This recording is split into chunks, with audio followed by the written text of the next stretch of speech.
You're listening to Bears Beyond the Gate, a Bristol Bears podcast made by fans for fans. We're 3 season card holders at Ashton Gate. We love the club, the game and all things Bears. Well, there hasn't been any Bears related activity this weekend, but we've still managed to get a pod together for you.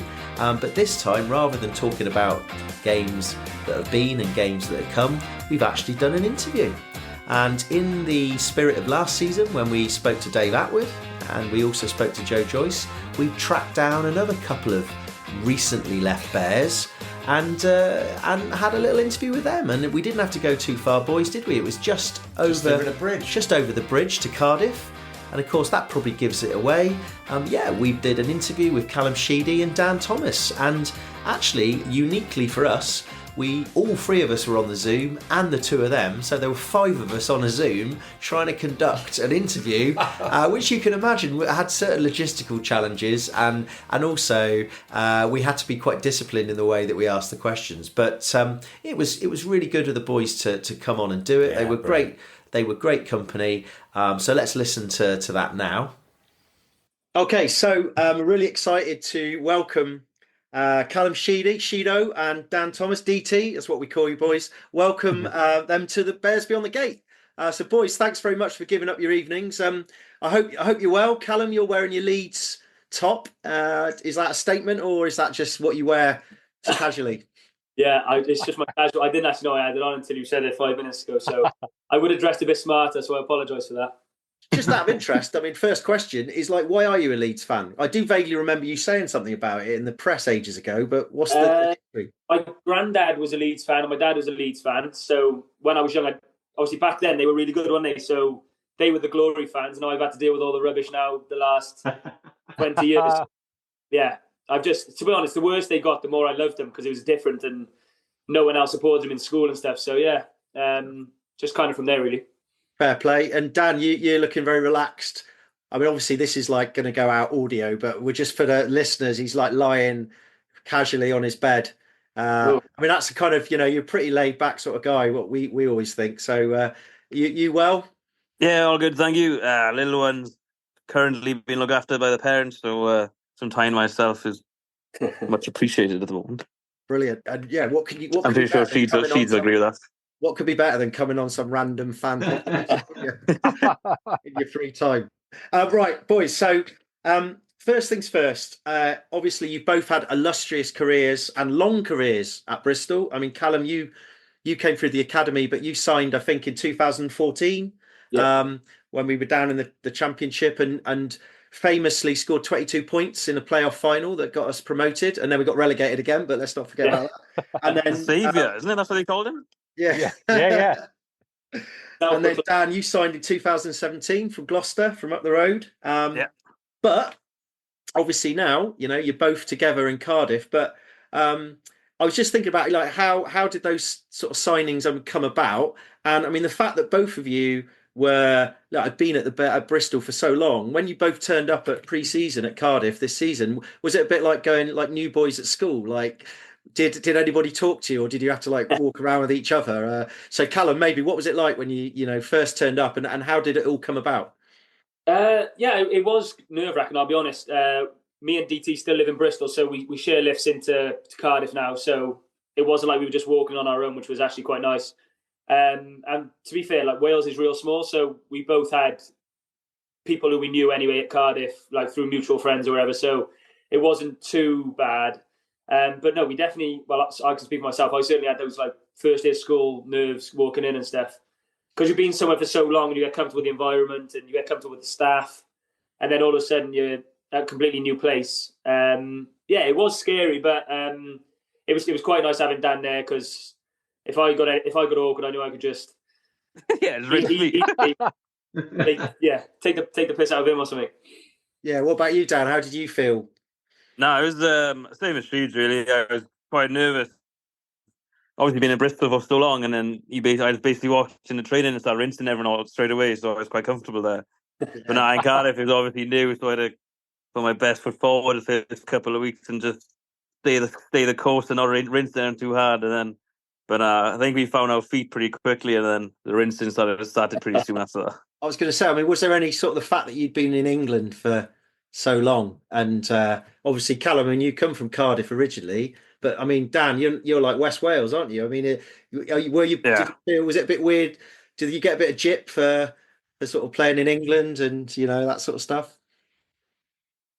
No, in fairness, like most of the boys I had met in previous years through like mutual friends or nights out, if I'm honest. But now they were, in fairness, I'm probably one of the oldest at the club, so it's quite tough for the young boys to start rinsing me pretty early on. But now I think everyone got to know each other pretty quickly. Um, they were more comfortable around me then. But no, in fairness, first couple of days, I think me and Sheedy kept our head down and didn't give too much shit. But I think Jockey as a coach started rinsing us the most, if I'm honest. The first meeting was pretty eye-opening to what he's like. So, but no, it was good. But that was my opinion. Well, I mean, you've in your both sort of your own ways, you've made quite a big impression so far. And correct me if I'm wrong, but I think you've won 3 out of 6, haven't you, Cardiff? Yeah. Um, and Callum, you were captain, weren't you? You were made captain the last 2 weeks ago, yeah.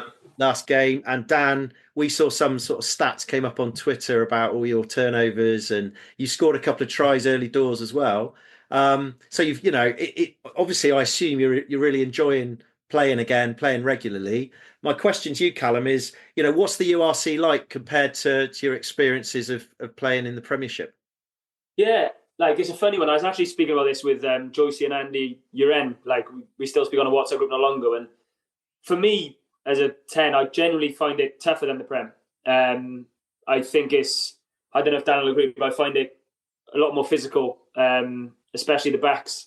Every team in the URC seems to have a huge centre and some sort of freak on the wing who's carrying 10, 12 times at the 10 channel. So I personally find it tougher than the Prem. I think it's more physical. I think because you're playing against teams from Ireland, Scotland, South Africa, Italy, every single team has a different style. Whereas in the Prem, you kind of got 2 styles. You either got your Quins, Northampton who throw it about, or you got your Sale Sarries who kick the leather off it. So I personally have found it probably tougher than the Prem. Whether that's because I've been in the Prem for a long time and it's something different, I don't know. But like I'm coming off the pitch now and whether I'm too old now, I don't know, but I'm getting sore for like 2-3 days because you've got so much traffic coming down your channel and stuff.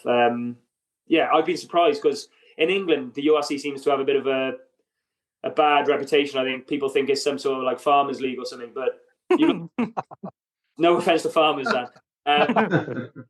But you look at like Leinster dominating, getting to finals of Europe every year, Munster, European giants, the South African teams are freaks. So it's like the standard of opposition is really good. That I've been really impressed with the Scottish teams who played this year. They're really sort of all court game sort of thing. They got like powerful back row, big backs, set piece. So yeah, I've actually found it tougher than the Prem, if I'm being honest. What about you, Dan? I mean, you're in the thick of it. I mean, Callum's sort of just in the backs, obviously. Well, I meant to look after him most of the time, and I failed a couple of times on that. So, no, and in fairness, after I found shocked me the most is how physical it actually is. Because looking from when I was in the Prem, I'd always thought the USC wasn't as physical, but I always knew it would be quick. But now, in fairness, we played Scarlet twice in the first 3-4 weeks, and I was quite surprised how physical they were. Obviously, the Welsh team, I never thought that, but now and then we had Glasgow that came down, and obviously they're champions last year, and it was a bit of a shock to the system how physical they were. But like she said, like every team has an absolute mutant in their team, but they tend to work hard. They work together quite well as well, because it's not just the mutant who carries who just have to defend him. They work well off him and how to exploit spaces using that bloke as well. Like, so now it's been tough and it's been competitive as well. So, and obviously having a young team in Cardiff, it's me and she's one of the older heads in the team really. So it's up to us to fucking front up really. But it's been good. It's been really good. I mean, the weird thing is, I mean, you're on a break as well now, aren't you? You have been for a bit, but you haven't got anything. There's no cup game or cup competition for you. So are you basically kind of just hanging around trying to keep fit until it restarts again? Or we had 10 days off after Ulster, which was really nice, and then we've been in this week now. There's been pretty brutal, to be fair. It's like a mini pre-season. We had a real tough day today, like conditioning. So we'll have like a 2-week block now where it's like conditioning, and then we prep then for our game on the 30th of November. So we'd have like a 10-day prep for that. It's a bit strange. Like I've never had. Well, me and Dan have never had a 4-week break mid-season. There's always been some sort of like Prem Cup. So it's strange, but it's actually quite refreshing and quite nice as well. You're not going to just struck me actually. You're not going to get down the gate on Friday to watch the Australia game, are you? I was tempted. I'm away this weekend. I was tempted. I think we're planning on going to watch there's a Reds game in January, Feb. Yeah, that's it. I think that's the game we've aimed to go out as a watch if we can manage to get tickets somehow. So I think you probably pull a few strings. I think. Yeah. If you got any problems, lads, just get in touch with us. We'll see if we can sort something for you. Send us a discount code. Well, look, I think Miles, that's my little group of questions done. I was going to do the bit about Cardiff. So Miles is going to weigh in with a few questions, I think, about your time at Bristol. So yeah, that'd be great. Yeah, so I just wondered what it was like when the Pat revolution started, because you were both there before the rebrand, weren't you? Yeah. Maybe sort of start with you, Callum. Yeah, it was it was needed, to be honest. Obviously, we had, like I said, we got promoted in 2015, then we came straight back down, went back up, and it was a bit like we were like the yo-yo team. So we needed some sort of like stability, and Pat sort of definitely brought that in. I guess he came with like the vision, which we all bought into massively. So like at the time he just won the league with Connaught, so we'd heard of him. He was a big figure. So I remember before he came in, like we were all bricking it, like we thought this nut is coming. But no, he was great. Obviously, those first 4 years under him, like were a breath of fresh air. We were just really, really enjoying our rugby, and I loved it. To be fair, I loved it. And what are your thoughts, DT? Do you similar? You sort of like the change and the sort of leadership he brought?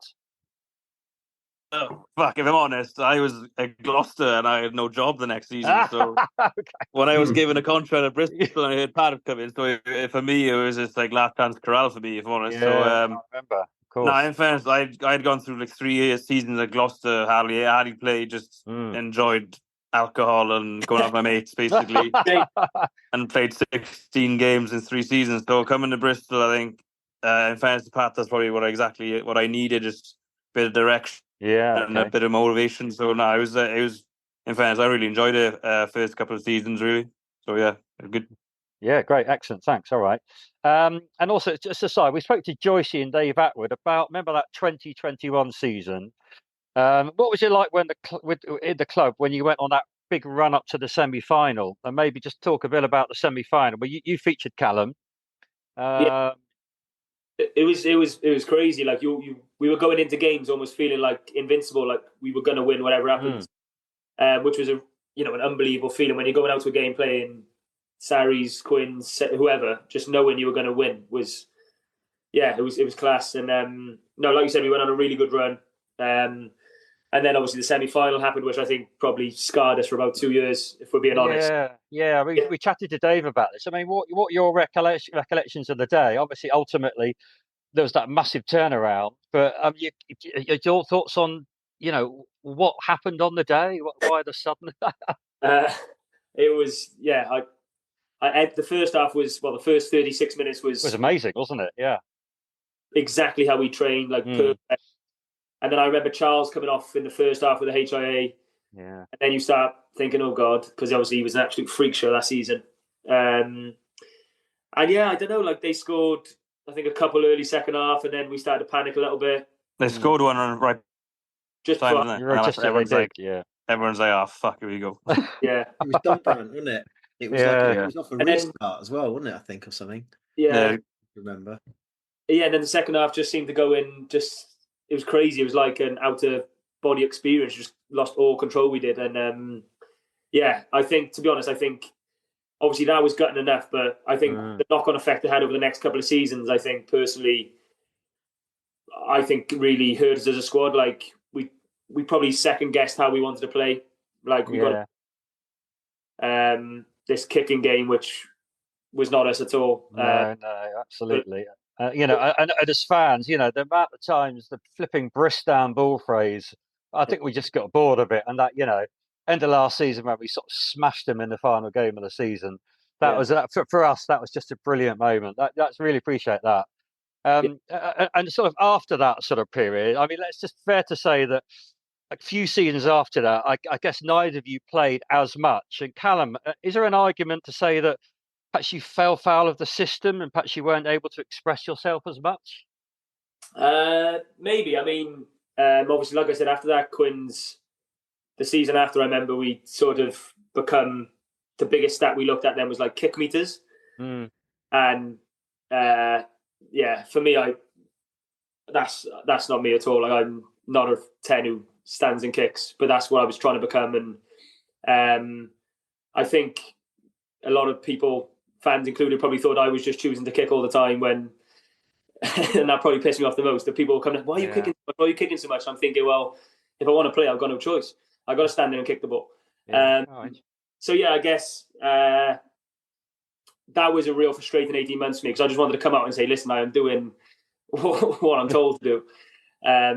But yeah, we become way too obsessed with, on the Monday morning, it'd be who kicked the most, us or Gloucester. And if we didn't win that, it would be a big hoo-ha, like, oh my God, we didn't kick as much as... And you've seen how this year, it's amazing to watch, the boys are running it again. Oh, absolutely, yeah. That's what we should have done for the last 2 years. But unfortunately, we tried to change, it didn't work. And yeah, I was the 10 at the time. Yeah, fair enough. Yeah, that's interesting. Yeah. And Dan, really, I think a lot of fans would agree that you're actually a beast of a 7 and the best jackler we ever had. I mean, why do you perhaps... why do you think you maybe... Why do you think you maybe fell out of favour personally? I'm not sure, if I'm honest. In fairness, the first 3-4 seasons I was playing pretty regular, especially week in, week out, and then I don't know if it's defensive systems changed or anything. I was just not given the free rein or do what I wanted as much as I did used to be able to do.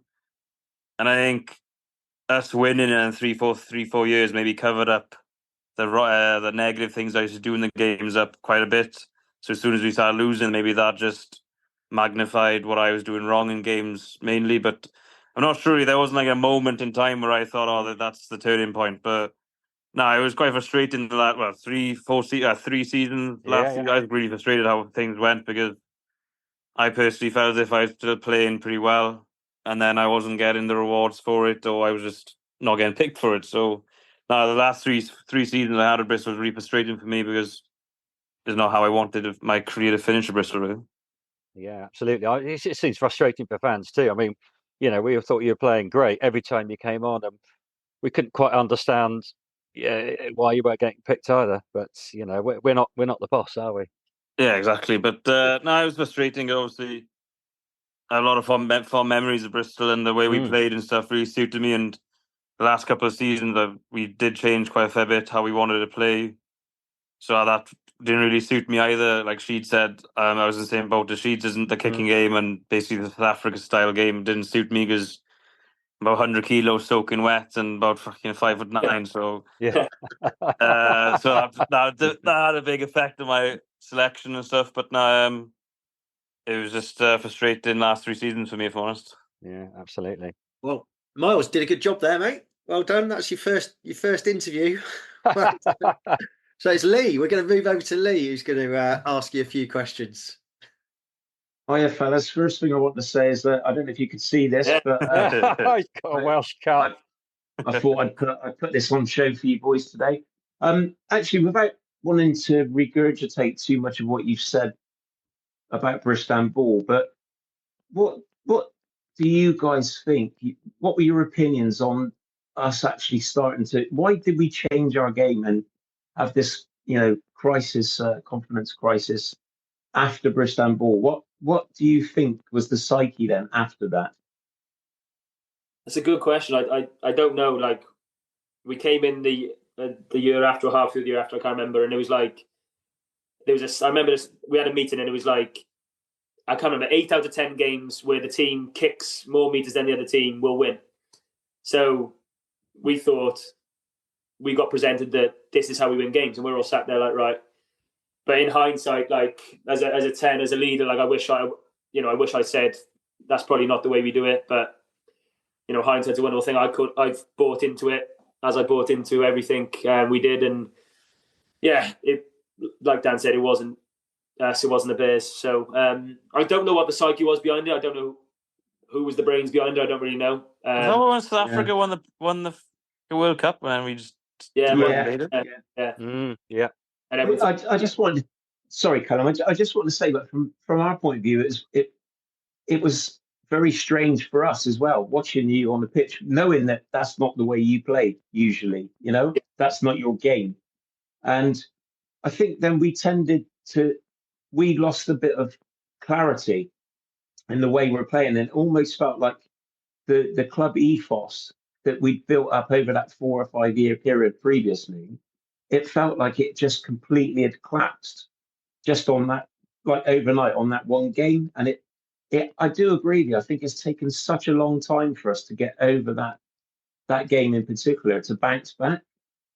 Yeah, you're right. Like it's in like looking back as players, probably we didn't really, know what we were doing. We were playing a kicking game with players who aren't suited for a kicking game. We're playing a kick and chase game with chase boys who don't want to stand there and chase kicks all day. But maybe we had to go through that for the boys to get where they are today. Maybe we had to go through that and realise that's not us. And maybe in 10 years' time, we'll look back and think it was actually a good thing. But it wasn't particularly overly enjoyable playing that style. I can imagine. Yeah. And Dan, when you went back on loan to Scarlets, how was that for you? Was it like a homecoming? And did you obviously was it nice to be back around family again? And were you settled straight away, or were you just thinking, I'm so confused, why am I here? A bit of both, really, because I just I think I went all right in a couple of weeks. I came back from an injury because I did my ankle, and I did all right, considering I was basically on like half a leg. And then all of a sudden turned up on Monday thinking, I'm going to play. I think you boys, I'm not sure who you played, but I played. And then I turned up on Monday and he was, you're off on loan to Scarlets, do you want to? And I was like, fucking hell. Okay. Bit of a shock to the system, but I was like, yeah, all good. I'll just go play there for 2 weeks. And then, in fairness, I really enjoyed it. It was just, Dwayne Peel was there and he just said, like, just go out there and play rugby. Just back yourself and stuff. So in fairness, we played Leinster and Connacht and we got hammered both weeks. But I actually really enjoyed just like the rugby and just a bit of freedom. How I felt with Bristol, like my first couple of seasons, it was just like, go express yourself. You're like half decent rugby player, just go do what you want to do. And I was like, yeah, happy days. And then obviously, I think someone got injured again then, and then I came back straight into the Bristol team, and I think I was on the bench for the rest of the season then. So no, I really enjoyed it. In fairness, I still came down from Bristol because I knew if I was on the farm, it would be milking first and then rugby second. So I knew I had to stay away from the farm the last 2 weeks as well. But no, it was good. We had Connacht away and then Leinster home. And in fairness, I found it an eye opener playing Leinster because it was during. Not sure if it was during the Six Nations because they were in full strength, but it was like eye opening for playing Leinster and how like not regimented, but how everyone did their jobs so well and how they clicked as a team. They put like 40, 50 points on us, but didn't feel as if they did anything out of the ordinary. They just did all the simple things well. That, in fairness, just accumulated points, and I had massive respect for Leinster after that game. Yeah, I can imagine. Pete, have you got anything else to ask now? Yeah, because I've still got to go to my bottom questions here. No, go for it. No, you go for go for your bottom question, whatever that is. Okay. You could tell we had a planning meeting about a minute before you boys came on. Yeah, and I was 40 seconds late into it, so I wanted to ask both of you actually, because I've got a good friend of mine who plays professional cricket for Gloucestershire, and one of the things that I don't think us as supporters appreciate a lot of the time is what you boys actually have to go through, like not just on the training field, but in your personal lives, and to still be able to perform as efficiently as you do on a weekend. What sort of? I'm really interested in the kind of process that you have to put into place. Like if you've had a bad day, you go out on the field, you've got to perform, in front of 20,000 people. And how do you build up to that? If you've had a terrible day, how are you still able to perform to that level when you're on the pitch? It's not easy. Like there's times, and there's been times over the last few years where, like, the last thing I wanted to do, to be honest, is go out and play a game of rugby. Like, it's been literally the last thing I wanted to do. But it's your job at the end of the day. You're paid money to perform, just like any person who's working is paid money to go and do their job. So you've still got that passion and that drive to competitive. We're competitive people. Like, we still want to go and win. So when we step foot on that pitch, I think it's almost like a bit of a nice release. Like, no matter what's going on in your day, you sort of perform yourself. Yeah, like I found the weeks more tough, like in training and stuff, trying to stay engaged and still trying to do all that when you'd had like a crappy few weeks or whatever off the pitch. So the games were the easy part, to be honest, because you can just go out and be your performer self. I used to find the weeks quite tough when you were having sort of a bad day. That was the hard things for me, I think. Mm. And Dan?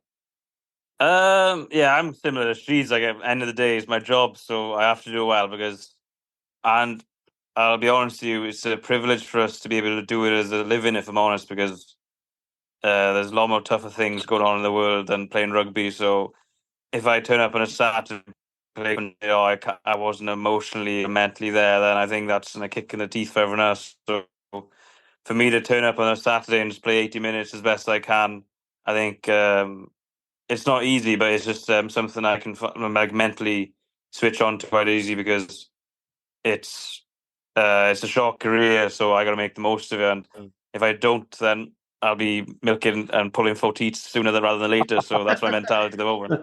But I am credit to, like, if I've had a bad couple of days, then for me, going into the training and getting abused from the boys and just being around them is like the best thing for me, because it just takes away, not reality, but it takes away the feeling of negativity, whatever I had on go outside rugby. So for me, being rinsed by Sheeds most of the day, or just having lift club and stopping for Coke Zeros or snacks, it's just stuff, the little things like that I appreciate the most, because it's just what I like for the boys is, like, they'll treat me the same way every day, regardless if I'm feeling down or I'm feeling good. So that's what I appreciate the most. Yeah, I guess, I mean, from that point of view, it is a great leveler, isn't it? It's like having, when you've got kids, you can have the worst day in the world, but when you come home, they don't care about that, do they? Yeah, so exactly. Yeah. I've just got one follow-up question to that, and then we've got like a few real quick fire questions, like short answer ones, and then we did actually ask a few of our listeners whether they had any questions, and we did get a few, so we might just finish off with them as well, if that's all right. It was just the follow-up to that was it was for Callum, really. It just struck me that there was that season where, I don't know if you remember this, but you hit the post quite a lot with your conversions and penalties, and it kind of, like, it became a bit of a thing, like Sheedo's hit the post again in the fans. And I just wonder, like, did that get to you at all? But also, what is your what is your process, your kick-in process, your routine? Because obviously it is a technical skill. And how do you kind of get rid of those sort of negative thoughts, or the noise of the crowd, or all that sort of stuff? Be interested to know that. Yeah, firstly, the whole hitting the post thing I was aware of it, but I didn't really care that people were saying stuff. I actually found it quite funny that people, I think they cared more than I did about it in the post, because I knew my process was, it wasn't like I was fully shanking them. If you're hitting the post, you're not a million miles off. And don't get me wrong, I get very frustrated when I miss a kick. But in terms of kicking process, I probably struggled. I probably struggled the last few years, because we had Dave Allred come in as a kicking coach, and he kind of made us change our kicking tees.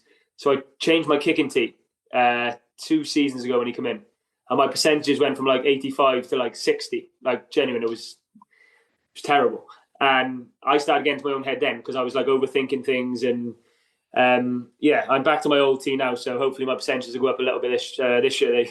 They've been tough this year, actually. We keep scoring in the corner, so we're really not doing anything for my stats. But you're flying against those. Yeah, don't worry, George Ford can't hit him from the corner either, so it doesn't matter. Yeah. But in corner, that was right in front, man. Yeah. Yeah, well, it was. In terms of the process, like I think as long as you're consistent with your process and it's like going okay in training, then the noise of the crowd, if you miss a few, from the crowd, everyone thinks you should get everyone, don't they? Mm. It's easy from the crowd. Just put that little ball through that massive H. It's easy, but it's that massive H looks a lot smaller when you're down there. It was just reminded when you were talking, because you were another big fan favourite was Ian Madigan, and you were kind of you learned from him because he nailed a few quality kicks at the death of a couple of games as well. And he was I think he was a big fan favourite for the way that he stepped up. But I guess you must have been you must have learned a bit from him as well. Yeah, definitely. I still speak to Mads now regularly. He was like a mentor to me. I thought he was a legend.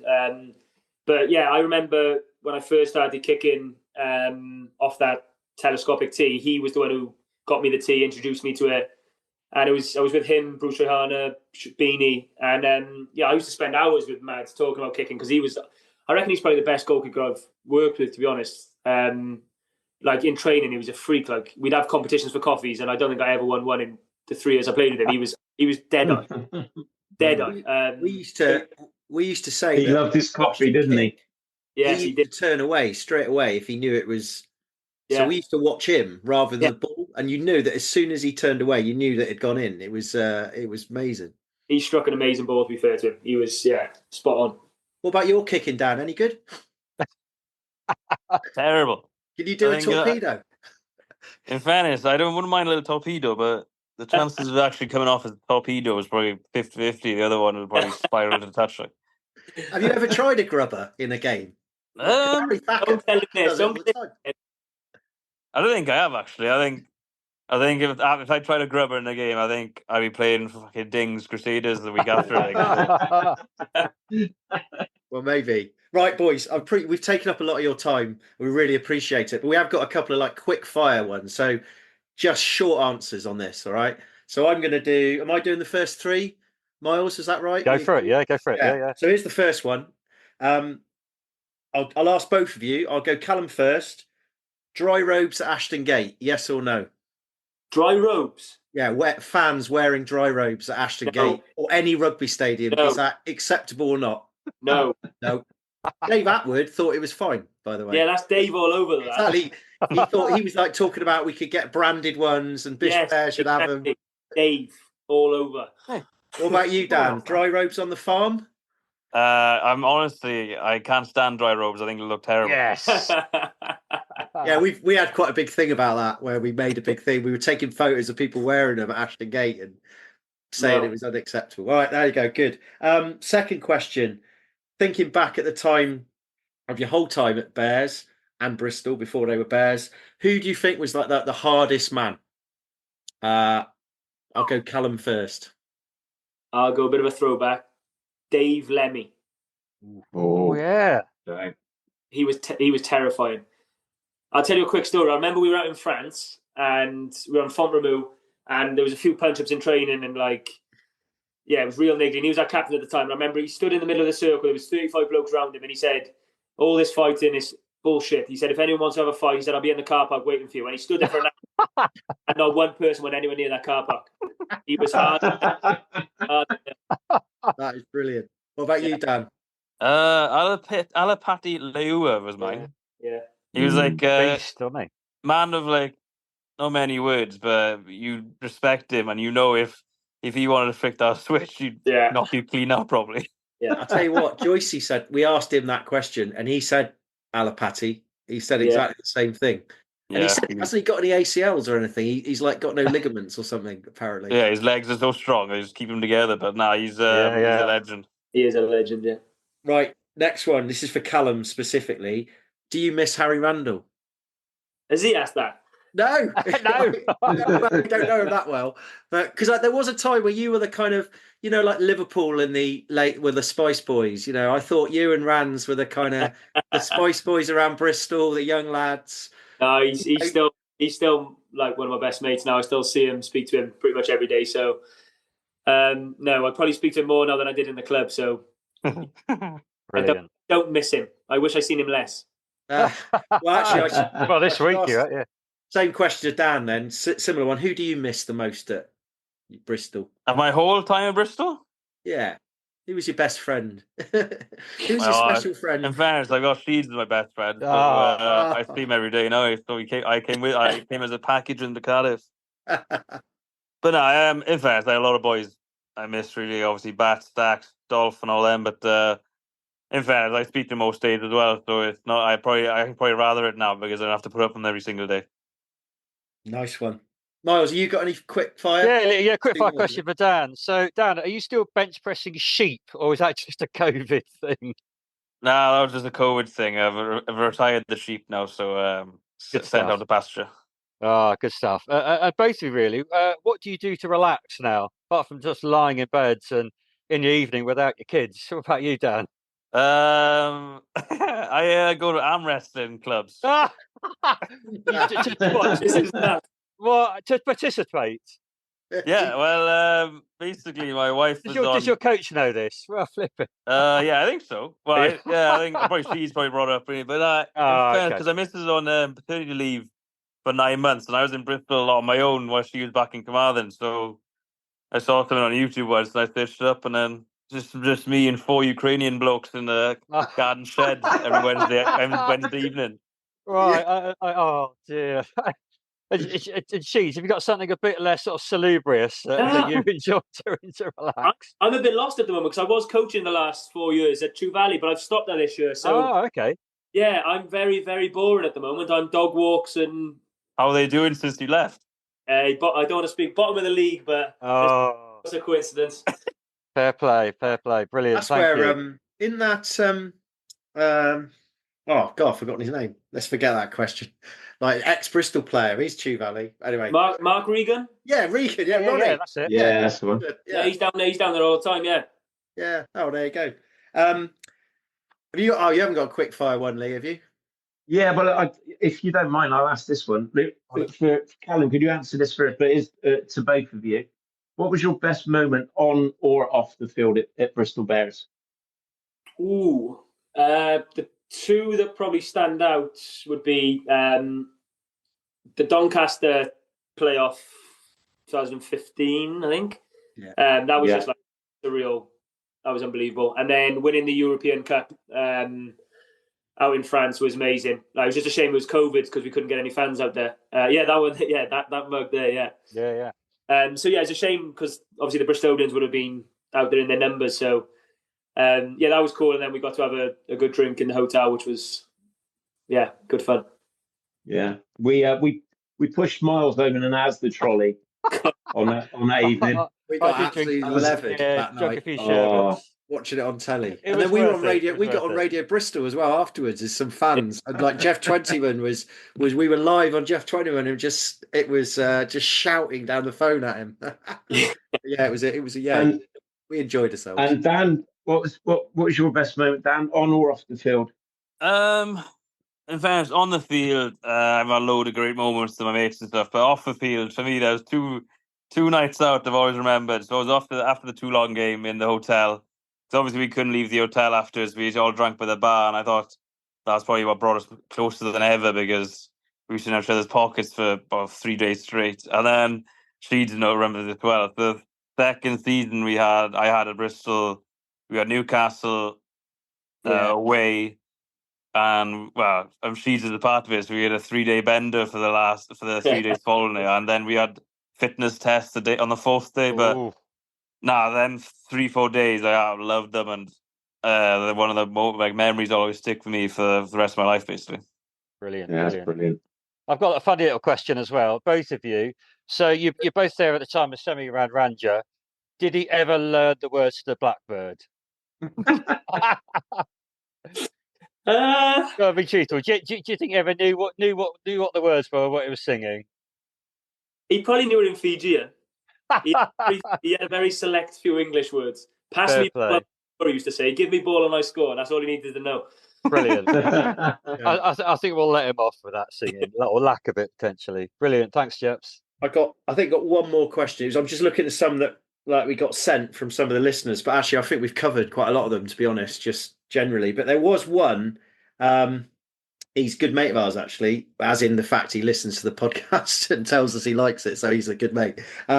He said, it's Marcus Watts, I'll name check him. He said, do you think the cap rule has helped or hindered rugby over the past few years, and why?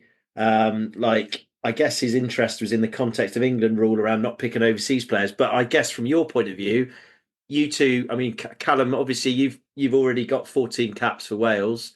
Dan, you did play under 20 Wales, didn't you? Have both of you got pretensions of trying to get back in the international fold? And being back in Wales, obviously, helps a bit. I'll go with Dan first. I'll be honest. I'd be lying to you if I said I don't want to play for Wales, because end of the day, that's every kid's dream to play for the country. But that's the main target for me, really, is play well for Cardiff, and hopefully something might come along the lines. But my main concern at the moment is play well for Cardiff and have a good season there, firstly. But if something comes afterwards, then yeah, I'd really be enjoying it. But for me, in fairness, probably me being capped by under 20s is, in fairness, Sheed's got it down to a T, really. That really locked me into Wales, because I wouldn't have said I would have played, like, if I even get picked for England, I wouldn't have, I have no idea what that would happen. But because contract-wise in England, for the EQP rule is massive in England. So for me, just playing Wales 20s, that made me a foreigner and every time when I was at Gloucester and Bristol. So contractually, it's like horrible to be non-UQP, and basically a nobody, really, because it takes a spot up for that on the team, like on the squad. So it hindered me a fair bit, but it's easy enough to say that now, because when I was at 20s, I never thought I'd leave Wales, or just I'd be a Scarlets the rest of my life, basically. But looking back, hindsight, it does affect the younger boys more than anything. Actually, Callum, before you answer it, I've just remembered something that I did some research on you, and you played against Barbarians. You were in the England squad. Do you remember that in 2019? I vaguely remember wearing that shirt. Yeah. But I found it on YouTube. But you didn't get on. You were you were on the bench. And Marcus Smith was playing 10. And I did get on. Did you? Oh, right. Yeah, you tell him, Sheeds. But I watched it on YouTube, and you definitely weren't singing the national anthem. I could tell. Did you think that moment is like, that was a defining moment in your international career, and then you've obviously gone on and played for Wales? Yeah, I mean, no, I didn't sing the anthem. I thought it was wrong to sing the anthem, because I have no English blood in me. I was just residents. Yeah. It was a great week, and I did really enjoy it. But when I was stood there and they were singing God Save the Queen at the time, 20 grand in your pocket as well, man. I didn't feel any emotion. Like, I didn't feel emotion. Like when I'm there and we're singing the Welsh national anthem, I'm like almost crying. So that probably tells me that playing for England was probably wrong for me, to be honest. Like, yeah, it was a great experience, but it was wrong. There was some seriously big. I was just looking at the team on that day. It was like Piers O'Connor was playing. Yeah. Joe Marchant, Josh Bassett, Marcus Smith, Alex Mitchell, Tom Dunn, Don Brandt, Ben Curry, Harrison. Yeah. On the bench was Abano, Will Spencer, Ben Loader. There was some quite. And then in the I think Steve Luatua was playing for the Barbarians. So was Bill Matter as well. Yeah, Charles played. Yeah, Charles played. Yeah. Joe Marler was playing. Yeah. Actually, that's a good final question. Actually, Joe Marler. What are your thoughts on him, out of interest? Because he had a few run-ins with Bristol, didn't he? He had the Jake Heenan thing and all that sort of stuff. Yeah, he's not for me. Like, I'm not one that's like all over social media and stuff. I find it quite, do you're talking on the pitch personally, but listen, he can have a great career after rugby because he's controversial. So fair play to him, but it's not for me. Fair enough. Brilliant. Very diplomatic. Yeah, lads. So we need a final bit of advice from you two. Although you have highlighted that you are still resident in Bristol, obviously big day out for Bristol Bath in May. I think you boys are sadly in South Africa playing the Stormers that weekend. Yeah. So shame you can't come. Any bars we should head for near the Principality or avoid? There's some nice pubs in Pontcanny. You can have a nice pub crawl going into the town there. Excellent. It's nice bars, nice pubs, nice beer gardens. So get there nice and early and have a few beers before you get there. All right. Yeah, I think your kickoff's same time, so yeah, you probably won't be watching that with you. Which is, Yeah. shame. Yeah, you'll be enjoying the sunshine down in South Africa. Yeah. Brilliant. Thank you.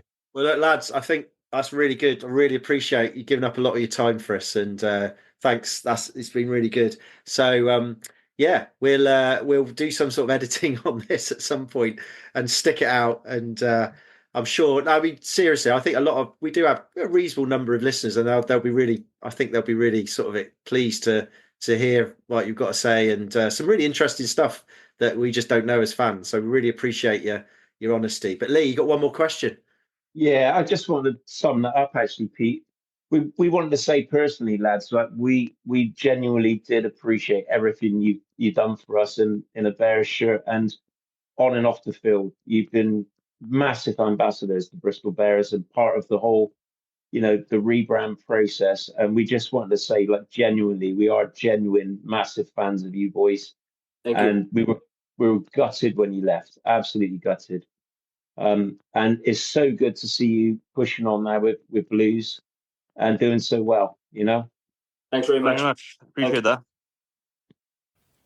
Well, boys, there you go. It was 45 minutes of what I'd say is pretty good bants, wasn't it? Despite the fact that your face was getting redder and redder, Lee, as the whole session went on. We should say, I mean, it was a bit manic for all three of us, wasn't it? It was. No doubt it was for Sheeds and Dan Thomas as well. But I think I got home from work about 5 to 7, jumped in the shower, literally was boiling hot, and then realised that I'd kept the heating on. So because I didn't want to get up and turn the heating off while we were talking. It would have been a bit rude. It would have been rude. And it was subsequently about 25 degrees in my flat, and I was absolutely baking. I don't know how I managed to get the questions out at the end. Well, you did very well. I was suffering, boys. Can I just add to fans? I'm glad it's going out as an audio file only. Because in addition to that, Pete and I might add that Lee had a Wales mug that he he was bigging up DT and Sheedo, and we wouldn't want to put that out on a sort of video file, would we? But boys, I did have 2 mugs though. You did? Two mugs. Can you tell us what the other one was? Yeah, it was the Bristol Bears European Challenge Cup final winning. It certainly was, with all the caricatures on, yeah, which is great. still my favourite mug in my collection. And still the only trophy. Yes, And it also turns out that we probably could have done it like an interview live, because it turns out that they still live in Bristol and give each other lifts over to Cardiff, doesn't it? Well, this is it. I know we could have got them down the beer factory. I was amazed how chilled Dan Thomas was, though. Yeah. I mean, literally, horizontal. The camera went on, and he just led on the bed. He was literally horizontal. Oh, it was brilliant, wasn't it? Yeah, I mean, fair play to both of them. They really, they are a brilliant value, those two. Yeah, absolutely. You're absolutely right. I mean, they're such friendly chaps, and thank you very much for them both to giving up their time on a Wednesday night. It was a bit of a struggle. We were like looking after our kids, trying to sort of keep them quiet in the house, but massive respect. They were such bloody nice blokes, a pair of them. Yeah. And it's great to hear the insight, and as fans have heard, into the sort of their times at Bristol and Cardiff and the reasons why they potentially didn't get picked and the changes in the teams. That was fascinating. There was a lot of bones to pick over. I thought. I'd like to think that. I mean, it was quite a long interview. I like to think that you listeners out there will take your time and listen to some of it, and I think they were very balanced. They were very diplomatic, but I think there was some quite interesting bits of stuff in there. So I hope everyone enjoyed it. We certainly enjoyed doing it, and I think we realised that actually it's something we can do. It is possible for us to all do it together. So who knows? Watch this space. There might be a few more come the future. So anyway, everyone, I hope you do enjoy it. We'd love to hear your comments on those. But otherwise, stay safe, have a good week, and come on, you Bears.